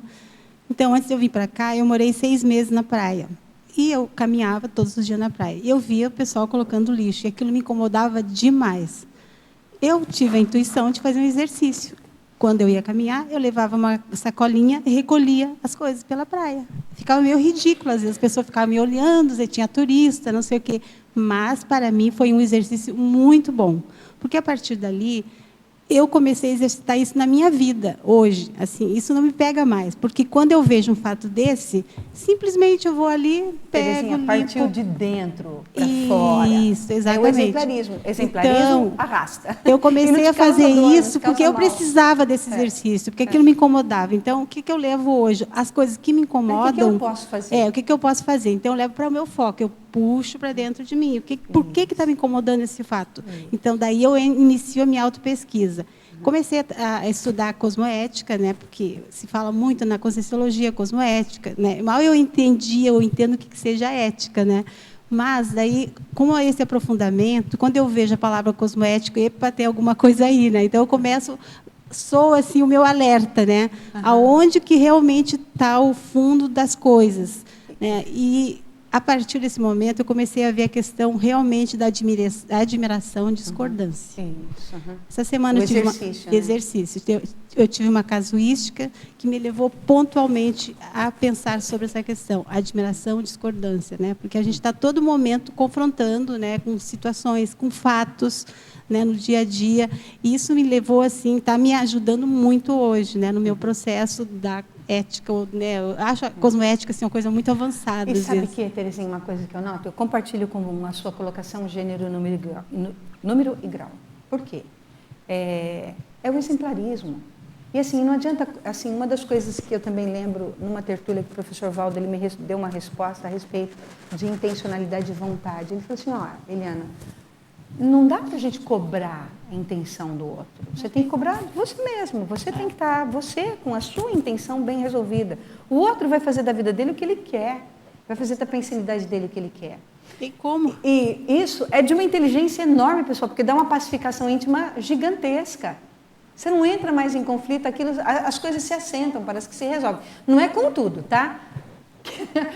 Porque tem coisas que a gente não superou ainda, tem coisas que a gente não consegue se colocar no lugar do outro, né? E é bacana se colocar no lugar do outro. E isso ajuda, essa reflexão ajuda. Exatamente. Eu posso cobrar de mim. Como é que eu diria? Para mim mesmo se eu estivesse no lugar do outro. Isso ajuda também, facilita demais. E o processo do acolhimento que você falou, isso é muito sério também, né? Para a gente enxergar com outros olhos, né? Ampliar toda essa questão do acolhimento, né? E sabe que, Terezinha, a gente erra muito na forma. Assim, ó, a gente vivenciando, né, nosso contexto grupo kármico, aí a turma que me acompanha há tantos anos, a Janete que me conhece desde o ano de 1999, a Ana que me conhece antes ainda, de 1996, entende? E assim, e o Rodolfo também que me acompanha no dia a dia ali, na lata, todo dia, 24 horas junto. O que eu vejo, gente, é assim, esse contexto da intencionalidade, você não tem como fazer com que o outro pense igual a você, se comporte igual a você, ou caminhe igual a você. O que dá para fazer é você ser um exemplo, e você ser um arrimo, e trabalhar na condição real de amparador. Sem raiva, sem bronca, sem assim, querer ser melhor do que o outro, com aspectos competitivos. Eu não consigo competir com o Rodolfo no processo intelectual. Você sabe quantos livros de filosofia ele lê? Eu não consigo ler o tanto de livro de filosofia. Ele entende o pensamento humano, eu não entendo do jeito que ele entende. Aliás, ele me ajuda a entender muita coisa que eu não entendo a respeito dos livros que eu leio. E assim, não dá para querer competir, porque ele tem o processo dele, a inteligência dele, o exemplarismo dele, quando ele apresenta os livros lá no Pai, né, que é assim, de vários filósofos de pensamento humano, eu consigo olhar, babar um pouco também, porque assim, ele entende, e quando ele pega um livro para ler, ele detalha tudo que o cara fala, bota 30 livros referindo daquele autor que o cara está falando. Eu não sei fazer isso, para mim ele é um exemplo para mim isso, entende? Agora eu sou o exemplo de muitas outras coisas para ele. Então, quando você consegue, sem competir, entendendo o melhor que o outro tem. Aliás, o duplismo, a técnica do duplismo é um exercício danado, né, para você poder fazer o trabalho de intercompreensão. Porque o que a gente consegue fazer em casa, a gente consegue expandir, né? O que você não consegue fazer em casa é muito difícil você consegue expandir, não é? É muito difícil você conseguir um comportamento, né, que você não tem dentro de casa, você conseguir expandir para os outros, cuidar dos outros fora quando você não cuida dentro. Então, o legal é quando você cuida dentro de casa, aquilo expande. O exercício da grupalidade começa com 2. O exercício de intercompreensão é de 2, e daí vai 3, os amigos, a família, e vai expandindo daí para cima. Então, a gente sim, tem que cobrar, não é cobrar, tá, gente? É se auto-observar, se auto-pesquisar, ser laboratório de si mesmo, dar leveza para isso, sem zona de conforto. Não dá para ter zona de conforto. Se ficar na zona de conforto, está errado. Se ficou na calmaria total, tem alguma coisa errada.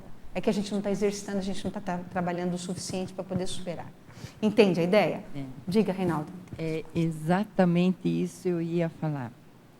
Porque eu olhando para trás, eu vendo você falar, assim, eu me sinto na época em que eu era entusiasmada e feliz em ser professora, dava muitas aulas, aprendia muito dos alunos, mas vai chegar uma fase da vida em que você vai mudar de patamar. Físico, emocional, intelectual, em todos os níveis, porque a própria idade, o caminhar dos anos, vai fazer você mudar. E você vai percebendo limitações, vão acontecendo limitações físicas, intelectuais, física especialmente a questão da visão. E aí você começa a ver diferente. Sabe o que, Reinaldo? A gente toma mais autoconsciência, Sim. né? E uma das coisas que eu percebo assim agora é como a gente começa a observar mais. Eu fiquei uma pessoa que eu estou, no momento, observando muito. Por exemplo, eu trabalho com as crianças. Eu, mais do que ensinar, eu observo, porque a criança sabe. É só você observar e ter a cuidado de conduzir. Isso, de, às vezes, dar só uma palavra. E é também no convívio com a comunidade aqui. Uma coisa que eu observo, a riqueza de cada pessoa que está aqui. Porque cada pessoa que está aqui na comunidade, ela tem um cabedal, ela tem um conteúdo, ela tem um viés de vivência que pode contribuir partindo dessa sua fala, muito conosco. Reinalda, partindo dessa sua fala, nós somos herados, nós somos filhos de várias vidas, a multi-existencialidade está aí. E aí, essa questão assim, quando eu me coloco na posição, essa pessoa está pensando completamente diferente, parece que isso me agride. Não, agora eu tenho que avaliar e ajudar.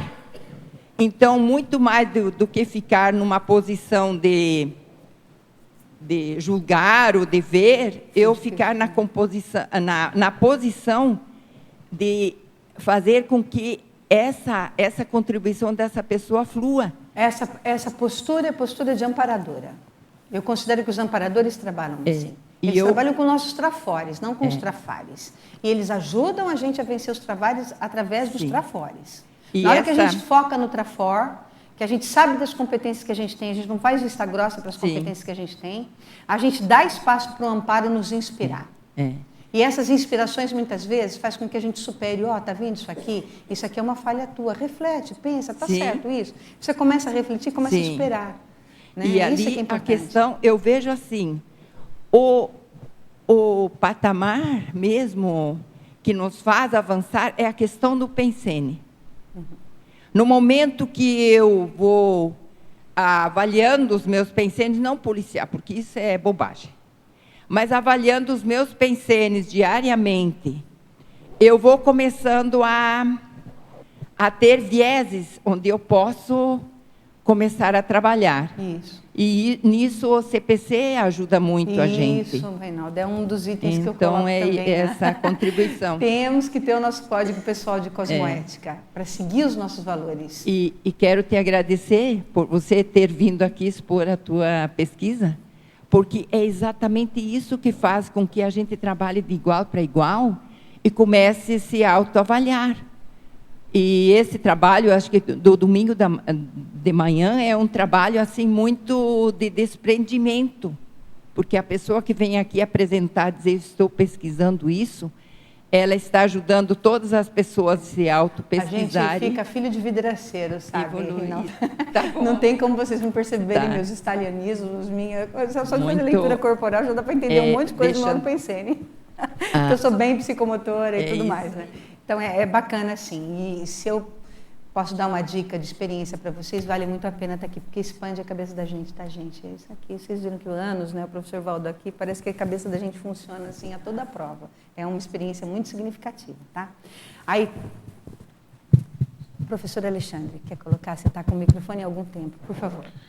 Eu queria retomar aquele assunto, né, que acho que ganhou corpo aqui, aquela questão do policiamento dos pensenes, da questão de se observar no dia a dia, eu tenho observado alguns cursos que há uma tendência, muitas vezes, da gente observar a questão de autoassédio, autodesassédio, com coisas do dia a dia. Então, por exemplo, situações como essa, né? Sei lá, não pegou o cocô da grama. Ou outro exemplo que eu escuto bem comum. Jogou lixo no chão. Jogou lixo no chão. A indignação com a corrupção dos políticos, com a violência, ou levou uma fechada no trânsito. Eu acho tudo isso válido, mas eu acho que um problema que pode aparecer aí é ficar só nisso. Ficar na ponta do iceberg, porque isso, na verdade, é uma ponta do iceberg. Embaixo tem uma cratera, que são os nossos traços, o nosso temperamento, a nossa forma de ser. E eu acho assim, não que eu ache errado discutir sobre esses pontos, mas eu acho que a gente tem que aprofundar mais sobre o que está por baixo disso. E aí as minhas sugestões que eu vou dar aqui como ponderação na minha experiência pessoal, onde a gente pode trabalhar isso mais. Então, primeiro ponto, eu acho que o voluntariado é um excelente laboratório para se identificar mais esses pontos. Por quê? Primeiro, o voluntariado não envolve uma relação financeira. Então, você não tem que estar sorrisinho amarelo quando você discorda. É uma relação que você tem lá vontade e intenção das pessoas de conquistar um objetivo, que é fazer assistência, que é fazer a instituição crescer, as pessoas reciclarem, etc. e tal. E no voluntariado, esses traços eles se manifestam mais. Então, tem lá aquela situação, uma indignação, ou ficou bravo porque levou uma cortada no trânsito, ou alguém jogou o lixo no chão, ficou indignado. Por trás desse traço, tem algo mais embaixo.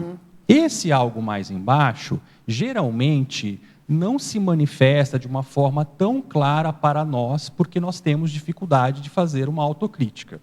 Mas, para a maioria dos nossos colegas evolutivos, muitas vezes esses traços estão escancarados, estão óbvios, estão evidentes. Mas, por uma questão de educação, a gente não sai criticando todo mundo e falando o que a gente vê. O voluntariado, no meu ponto de vista, ele propicia esse ambiente, porque ali existem objetivos assistenciais. E ali, ou a gente consegue fluir com os nossos traços, ou a gente não flui. E quando a gente não flui, começam a aparecer os conflitos e os problemas, e aí, tanto a pessoa pode, de repente, ver problemas e falar, eu quero dar feedback, se eu estou vendo esse problema, esse ponto aqui, etc. e tal. E quando você começa a fazer isso, você também vai receber feedbacks. Porque é um grande exercício, né, Alexandre? É um grande exercício. Né? E ali você tem um ambiente mais propício de voluntariado, porque um ambiente profissional não é bem assim que acontece. Até pode acontecer, mas você tem dedos, porque tem questão financeira envolvida. Então, tem dedos, tem situação e tal. No voluntariado, já é uma condição de mais, ou pelo menos deveria, de mais glasnost nesse processo.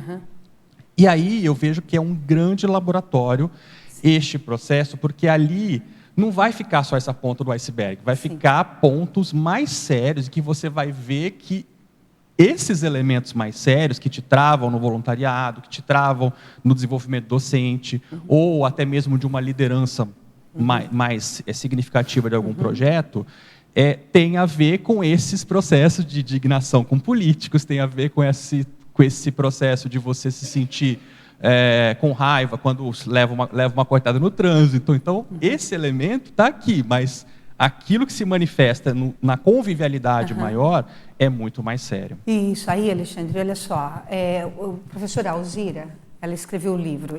Gente, é o máximo, tá? Esse livro está muito bacana. A gente tem que ler ele de ponta a ponta, porque ele ajuda a gente a entender essa profundidade.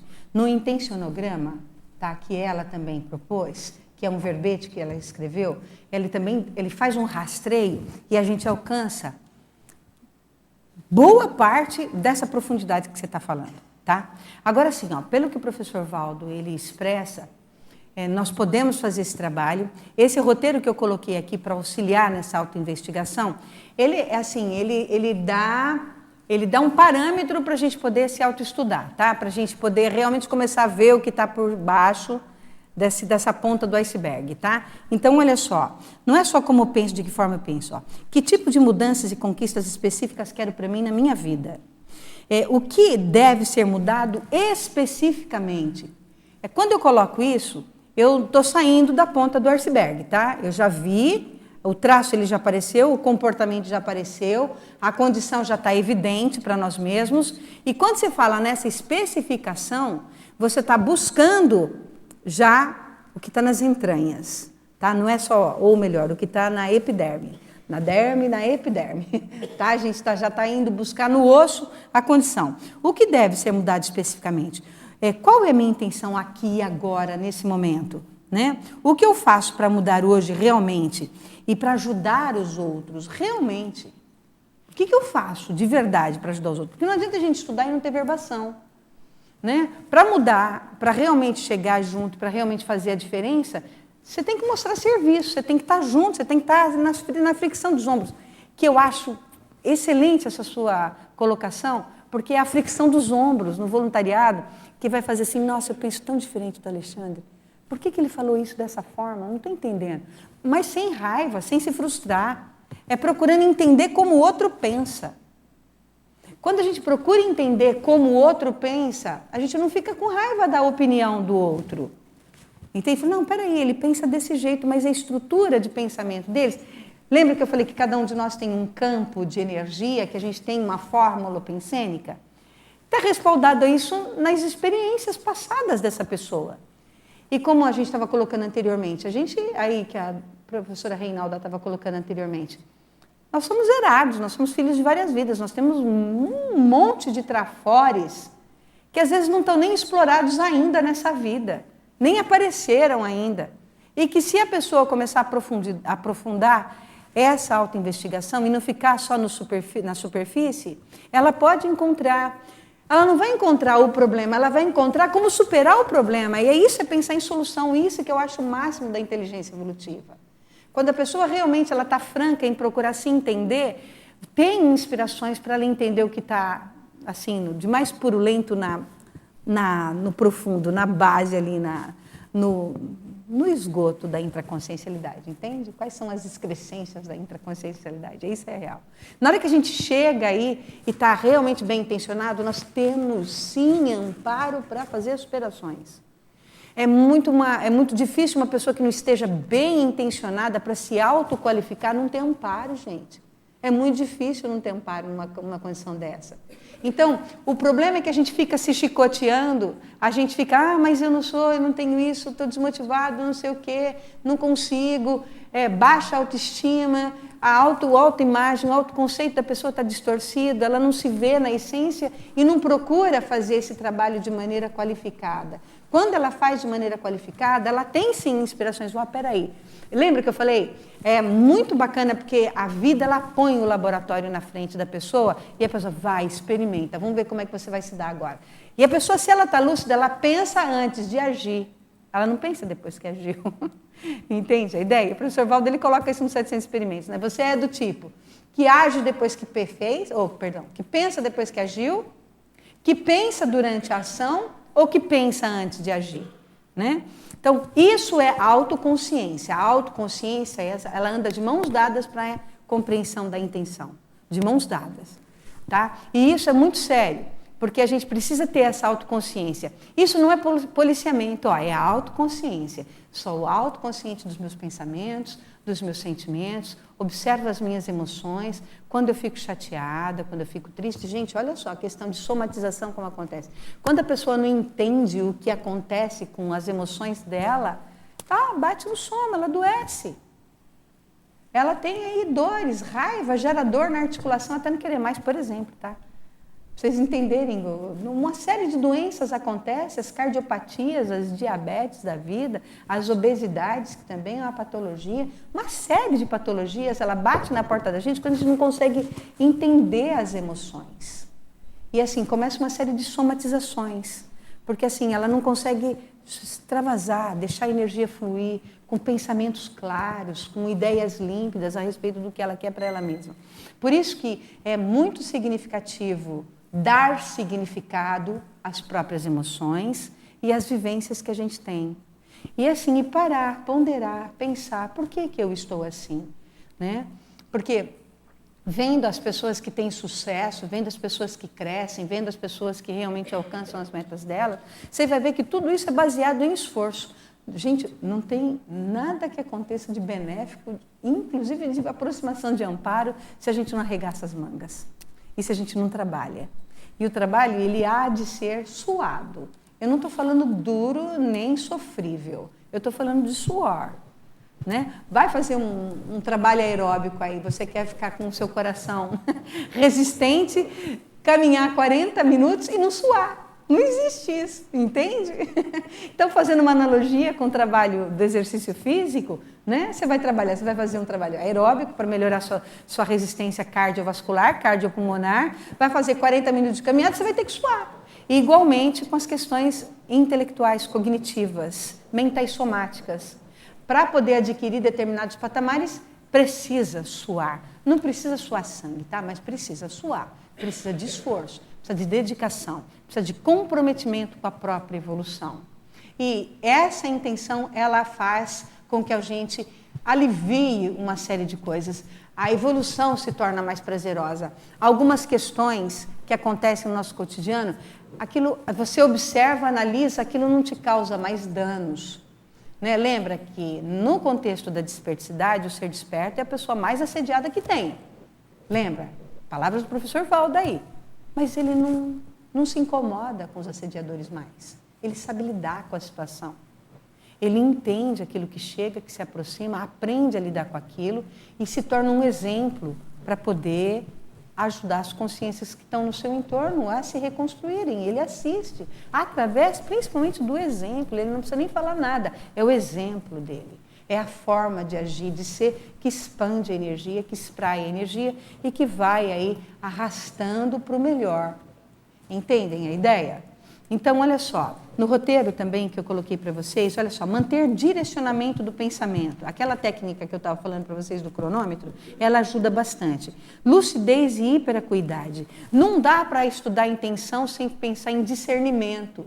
A gente precisa pensar no discernimento. Se as escolhas estão corretas, se o nosso caminho está sendo melhor, se os comportamentos, a conduta, o que a gente está ali procurando trabalhar, procurando fazer para realizar, né, essa tarefa que a gente está ali se comprometendo a fazer, ela está pensando no bem-estar coletivo, se ela está auxiliando as pessoas que estão no seu entorno. Buscar detalhismo na autopensenidade. Como a professora Marguerite tinha colocado anteriormente, é entender as emoções, pensar o que está por trás daquela emoção, né? Saber dar nome aos sentimentos, para entender que pensenização é algo indissociável.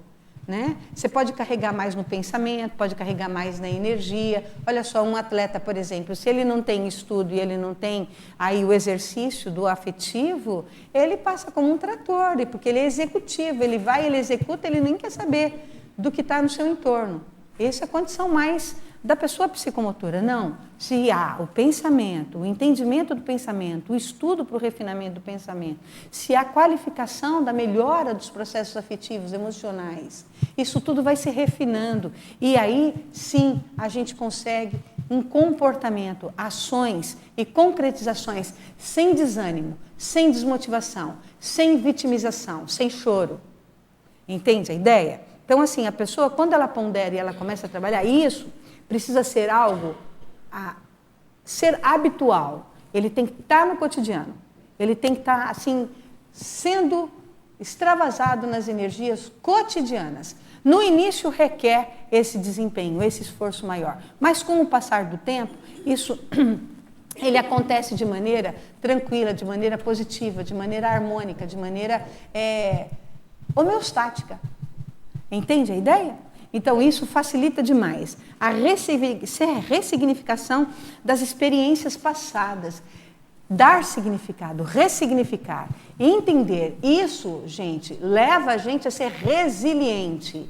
A ressignificação, você teve uma perda, teve um desconforto, teve uma tristeza, uma chateação, alguma coisa que te desconcertou, te tirou o chão. Olhar aquela experiência com maturidade, com coerência, entendendo aquilo que está acontecendo, ressignificando aquilo que está acontecendo, observar se esse é o momento ou não, se a experiência é boa para você ou não ficar chateado com isso. E, além de tudo, trabalhar a resiliência, saber superar isso sem ficar chorando leite derramado ou entrando no papel da vitimização. A pessoa que não é resiliente, ela tende a ficar chorando as perdas que ela teve. Ela não precisa disso. A pessoa resiliente, não. Ela entende, ressignifica, interpreta, decodifica aquilo, reestrutura o comportamento dela e segue em frente, esperando as novas experiências, sem esmorecer, sem desânimos. Entende a ideia? Então, eu acho que isso é muito positivo para a gente poder melhorar. Autocrítica quanto aos interesses, avaliar resultados com frequência. Isso eu coloco sempre nos meus trabalhos. Uma pessoa que não dá valor àquilo que ela conquista, ela não mantém a motivação dela. Porque a gente vai vivendo a vida de maneira, se a pessoa está robotizada, ela vai vivendo as experiências dela, ela não olha para verificar aquilo que ela conquistou, aquilo que ela superou, ela não se auto-percebe, ela está vivendo de maneira robotizada, assim, mesmo que ela esteja evoluindo, crescendo, se ela não faz essa autoanálise, ela perde tempo, porque ela não sabe dar valor para as conquistas pessoais. Como é que ela vai dar valor para a conquista do outro? Se o tempo inteiro é interassistência, se os amparadores trabalham com a gente, com os nossos trafores, com as nossas virtudes, e não com os nossos trafares. E nisso ajuda a gente a ir para o fundo do iceberg para poder entender, pensando na solução, pensando nas consequências positivas, sendo altruísta e tendo conexão com o amparo. Isso é fundamental. E isso é real. Então, nós temos que experimentar para sentir isso na pele, para sentir isso na sua intraconsciencialidade, na sua mental somática. No paracérebro isso tem que estar registrado. E se não dá certo nessa vida, vai dar certo em outra vida. Essa é palavras do professor Walter.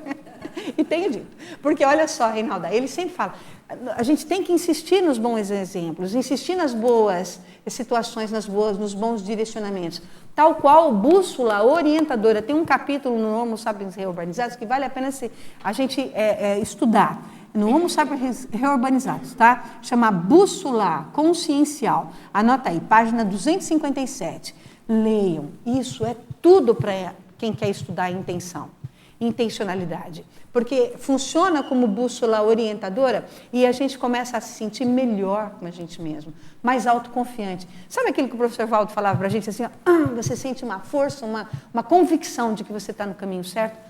Muito bacana. Isso não vem do externo, isso vem de você, é de dentro de você. Isso é muito bacana.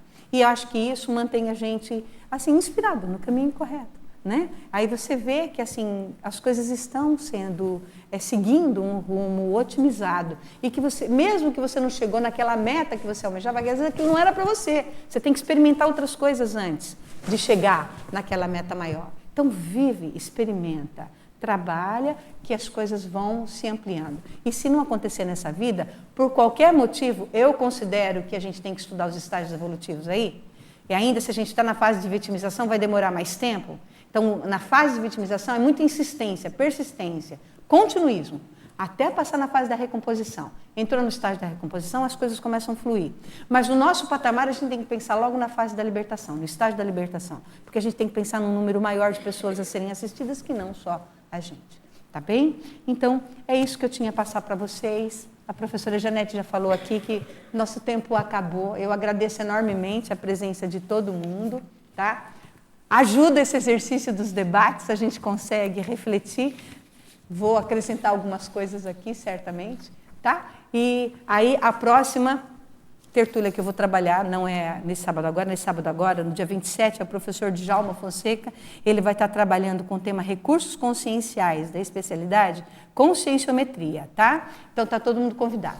E o meu próximo tema de trabalho, eu acho que ainda dá para fazer esse ano, é sobre escolhas e decisões cosmoéticas, tá? Então, aí, já fica o convite, eu não sei quando vai ser, mas eu espero vocês aqui, tá bom? Obrigado, pessoal. Obrigada. Eu acho que tem nós temos algumas divulgações, né, para fazer? Não? Tá tudo certo? Então tá bom, pessoal, muito obrigada aí.